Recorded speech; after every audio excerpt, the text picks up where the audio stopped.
Hi, I'm Jordan Shirley. I'm the internal trainer at Tribeca Technology. In this video, I'm going to run through some common steps you can run through to diagnose network issues. When first looking to diagnose network issues, it would be double checking the right hand corner in the Windows 11 desktop. This allows you to access the networking menu.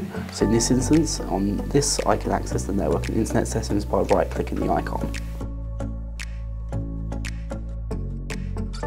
This will then bring up the network and internet settings menu, and I can have access to the Wi-Fi, Ethernet, VPNs, mobile hotspots, or even the flight mode settings.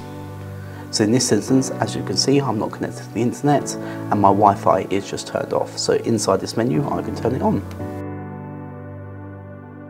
Some other common steps is that keyboard shortcuts which are related to networking can disable network connections. Sometimes a shortcut has enabled flight mode.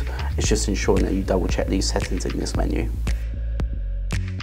Having flight mode turned on, this will disable all network settings, so ensuring that this gets turned off, the Wi-Fi will continue to then work.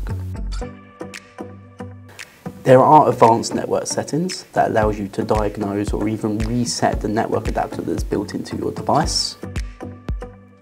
When browsing in the advanced network settings, it gives you access to the adapters. For this example, Wi-Fi, Ethernet and even the Bluetooth adapter, I can see that whether either of them are enabled or even disabled. However, one common task that you can run as a part of diagnosing the network is network reset. So accessing the network reset will reset all network adapters back to their factory settings, and it's a common fix that can occur if there's an error on a network adapter. In this instance, I'm going to click network reset, click reset now, and I will then reset the network settings and click yes.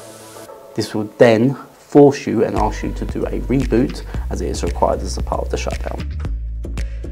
Some of these settings, like a network reset, do require admin privileges, so ensure that your account has the correct permissions. Thanks for watching this video. For more videos like this, please visit our YouTube channel.